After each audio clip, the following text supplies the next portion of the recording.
Hello and welcome. I am so glad you've joined me today. I'm going to talk about something that affects everybody, and I'm going solo. Perhaps you can relate to this quote, and they can't understand what hurts more, missing the other person or pretending not to. I've been feeling this deeply lately, so let's talk about the loneliness of divorce. This is the Silver Divorce Podcast, broadcast from the Whitfield Media Group studios in Chattanooga, Tennessee. Please follow this show and share it with people you know who are facing divorce. We are proudly brought to you by our title sponsor, the Center for Sports Medicine and Orthopedics, and show sponsor, Medicare Misty. Center for Sports Medicine and Orthopedics is the area's leading provider of multi-specialty orthopedic care. Using innovative surgical techniques and technologies, our team of specialists deliver exceptional results backed by exceptional patient care. Learn more at sportmed.com. Medicare Misty is a real person who can help answer your Medicare questions. Get real help from her team at medicaremisty.com. And I'm your host, Lisa McCluskey, and now let's podcast. This is one of the hardest emotions to manage when divorce is new and raw, that longing for our spouse. But in reality, what we're missing is the person they once were. You know, that person we married when we were writing our own romance novel, the I can't wait to get home and jump into their arms person. Not that person they became, perhaps the distant, sulking, hard to live with roommate. For me, I miss those walks we took after dinner when we shared our concerns about the kids or commiserated about work, or the Sunday afternoon oceanside motorcycle rides we took when we lived in Florida. It's kind of funny how over time our brains tend to get foggy on the details of the not so good times, and they bring rushing forward those moments we cherished. It's normal. It's our body trying to protect us in a very odd way. It's like our brain is saying, I don't want you to get depressed. So I'm going to serve up some warm and fuzzy memories. Ironically, it keeps us cemented in place, failing to move on. Knowing that, though, it doesn't take away our pain, especially when we're trying to be stoic with our friends and family. You know, those people who expect us to just move on, find someone new. To them, our divorce was eons ago. To us, it was just yesterday. So the question is, how do we begin to manage our emotions and our memories? Well, it starts with stepping back to understand that we are wired to crave meaningful relationships. As humans, we want and we need connection. At one time, your ex made you feel loved and secure. But when we divorce, we feel like a raft floating in a pool, floating aimlessly, kind of not touching either side. But there is a deeper psychological reason for the longing. So when you've been married for decades, your values, your beliefs, and your identity merged with that of your spouse. You reached a point where you shared an identity. You are not you without him or her. At the peak of your relationship and happiness, you were probably so emotionally connected that you became one. You know how they say a lot of times people who've been married a long time even start to look like one another? That is so true. But when things fall apart and when the divorce bomb goes off, you enter an identity crisis. You start to ask, who am I without him or without her? Then the intense longing and missing your spouse is because you have become alienated from who you are. I know that was the case with me. I was married 34 years, and when I was divorced, I thought, who is that person who existed 20 years ago? Where did that girl go? And how can I find her again? But the real question is, how do you begin to miss your spouse less? Well, I'm going to start with some practical tips, and then we're going to delve into those emotional aspects. So, at first, let's talk the practicality of it. Go no contact. I discussed this extensively in bonus episode number 2. The longer you can make this period of no contact, the better for your healing. And it's because you will not be triggered every time that you're making contact with that person. It's kind of like ripping the scab off every single time you have a contact with that person. Try to get into that zone of no contact and make it last. Then be clear with your family. Let them know you don't want them to talk with you about what your ex is up to. Just say you prefer you do not bring him or her up to you. I told my girls, I don't want you to talk to me about him. I don't want to know what he's doing because it's triggering to me. And then avoid going places you used to frequent together. Maybe it was his favorite restaurant or her favorite place to walk. And, I recommend even consider finding a new church so you can just start in a new environment. And then sell or donate gifts they gave you or items of theirs they left behind. This feels really good to do. And then you can replace those items with things that you select according to your taste, and it's not a compromise. So you're starting to build that environment around you that is just you, that is just your preferences and what you feel comfortable with. If you have mutual friends, let them know you're no longer together and you prefer not to know what he or she's doing. Or take a break on Facebook. Just distance yourself. You don't have to unfriend them. You just don't want to see any outings they might be having with your ex. So that's just the beginning of some of the things you can do to start to center yourself and begin to eliminate the triggers that are happening with your spouse or your ex-spouse.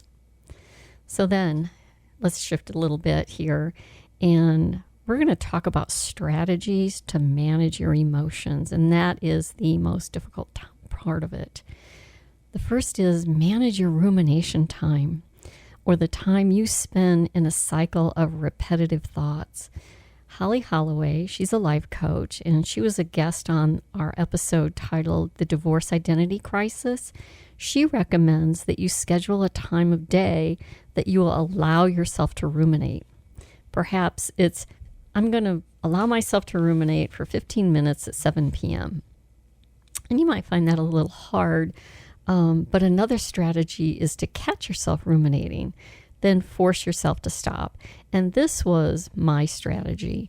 I would make a mental note of, oh, you're ruminating again. And I had this vision in my head. This sounds crazy, but I had a vision of a rubber band on my wrist, and I would snap it to snap myself out of it. It sounds nuts, but once you get better at catching yourself and forcing a change of thought, then you stop that rumination in its track. You can make a conscious effort to go outside or pick up a book. I have an affirmations app that I launch, and I read through affirmations. Just about anything you can do to change your train of thought. Over time, you want to be very skilled at identifying when you're starting to ruminate. Stop it and do something different. So let's go on to talk about taking an honest look at your relationship. This is the hardest part.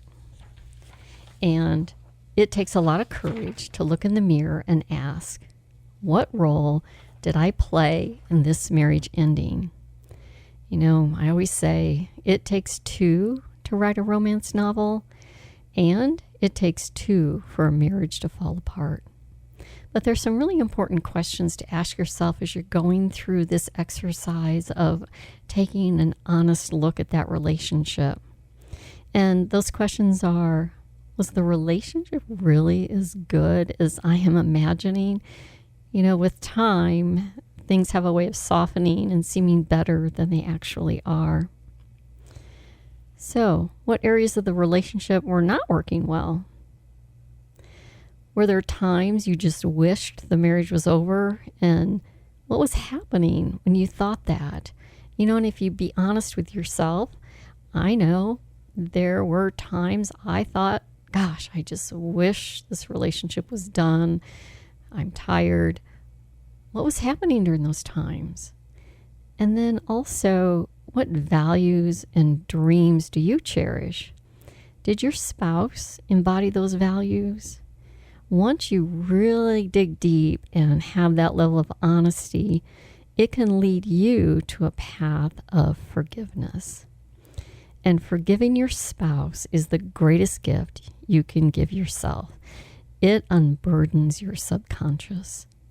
And we know that 95% of our brain activity and thought processes are controlled by our subconscious. That does not mean you'll forget what happened. It is not. You hear that all the time, forgive and forget. No, we don't mean forgive and forget. What it means is forgiveness means you have learned and will take away those hard-earned lessons into your next relationship. You will not only be a better partner, but you'll have a fighting chance at an enduring relationship. So take that time. Take an honest look at that relationship. Ask yourself, what role did I play? And was that relationship as good as I was imagining? So once you've done that heavy lifting, there's some more tips I want you to think about. And we're going to talk about having a strong circle of support. That is very important. And if you don't have one that you can count on, perhaps your circle of support was too connected to your ex, well, now is the time to start building that. So that support system will help you open the door to a new life. And we know as a married person, many of your friends are likely married. You'll find that they shy away from you as a divorced person. It is real that there is an attitude that divorce is contagious. And I have to tell you a story. When I was in my divorce, I went to church and there was a couple there that I normally talk to all of the time. And I mentioned to them I was getting divorced, and she grabbed his arm and pulled him away and did a fast turnabout. And they have discovered that people really do believe that divorce is contagious. So that just means it's time to build a new circle of support. There are a lot of women's and men's groups in every community. There are professional women's and men's. There are groups centered around hobbies. Facebook is a great place to find those groups in your community. Join one and attend some of their events. Go to a luncheon, attend a swap meet or whatever it is related to your favorite thing. And it will not only help you to meet people, but it will help you manage the feeling of loneliness while you're meeting those new people. And, it'll help you discover possibilities for the next chapter. Also, now's the time to reach out to some of those old friends. Maybe you have friends from your past that you really haven't talked to in a long time. There is no shame in just making connection and saying, hey, I haven't talked to you for a while. I'd really like to connect. And Facebook is a great tool for that. So is LinkedIn, messaging people. And what you'll find are people are always eager to reconnect with somebody again. So step outside your comfort zone and extend yourself. That is one fabulous way to start to end the isolation. And then focus on self-care. You might feel like I do. It's an overused phrase. You hear it over and over. But in marriage, we often spend so much time trying to make that other person happy. we forget how to make ourselves happy. So there have been identified some real key factors to self-care.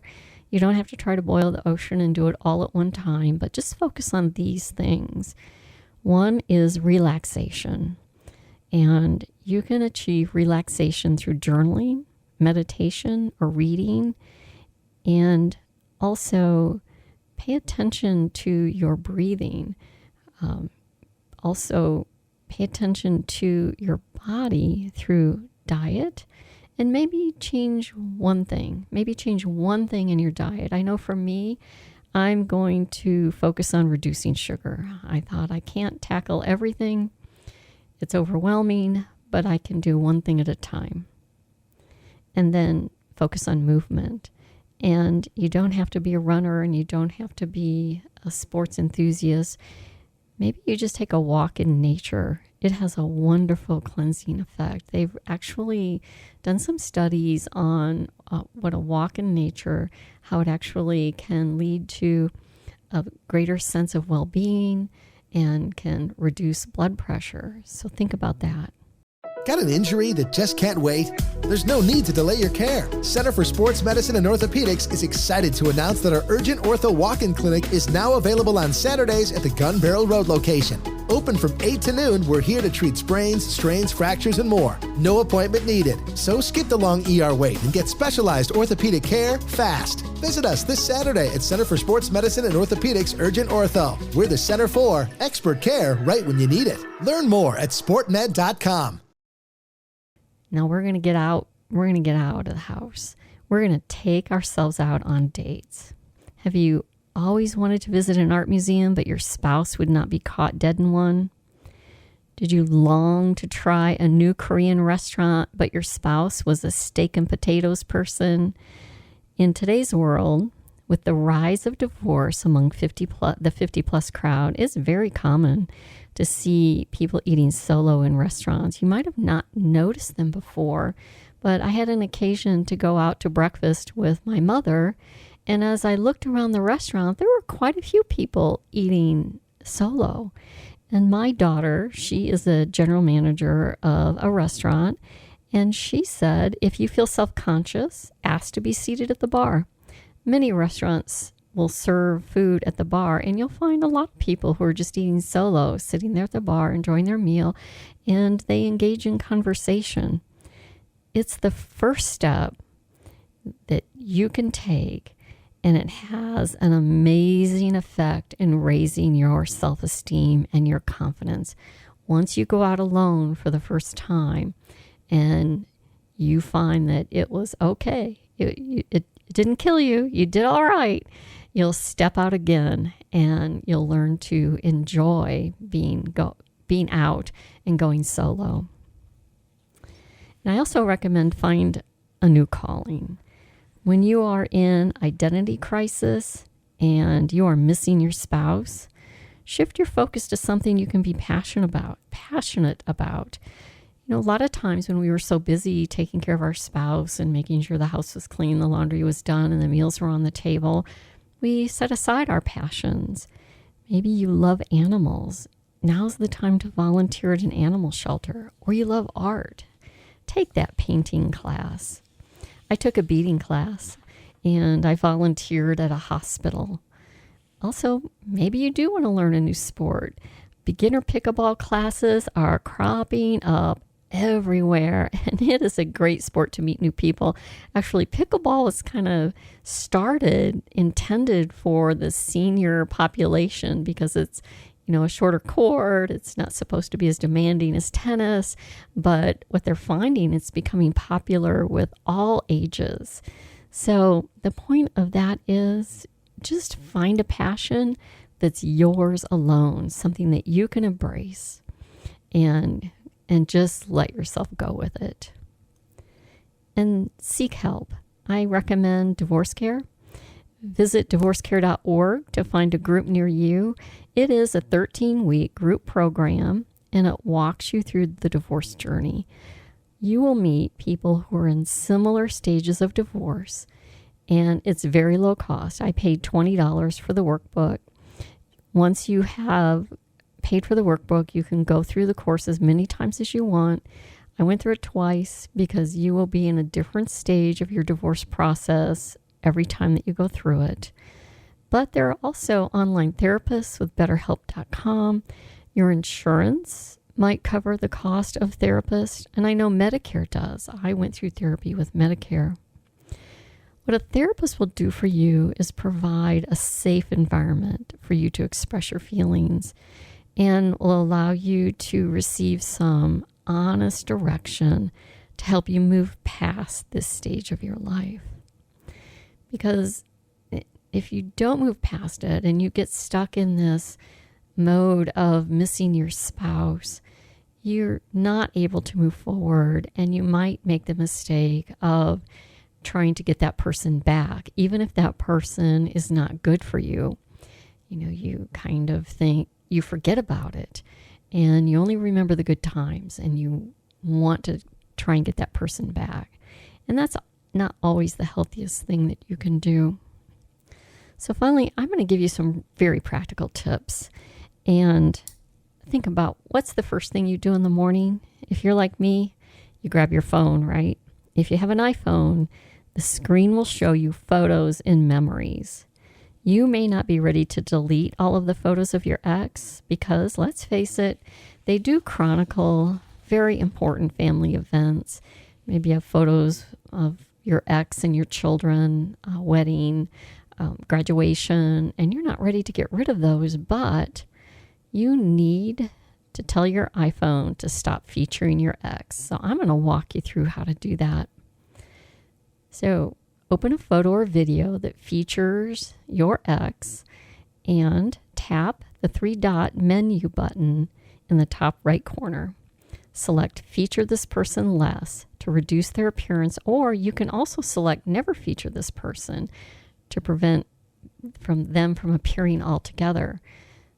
And if you have an Android, just open the Google Photo app on your Android, tap your account profile photo or initial at the top, tap Photo Settings, tap Preferences, and then Memories. Select Faces to Hide. Under Show Less or Blocked, tap Select Faces. Choose who you want to hide and tap Done. You will no longer see your ex or be triggered by happier times as soon as you wake up. And there's one more thing we need to take care of, and that's those Facebook memories. There is nothing more painful than seeing photos of a happy outing. I have to share the other day, my memory served me a photo from an outing we took to a mountain restaurant that happened a mere 8.5 months before the divorce filing. And it sent me down a rabbit trail of ruminating on the question, how did we get from there to divorce? So you don't want to be triggered every day. You want to be able to go to your memories and enjoy the memories that you want to enjoy.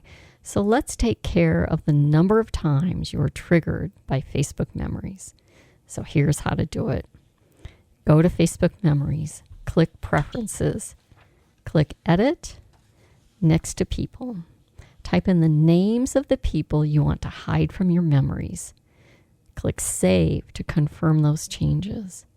You can also hide memories from specific dates or date ranges. If you know there was something in particular that happened and you want to hide memories from that, maybe it was a family event or something, you can do that as well.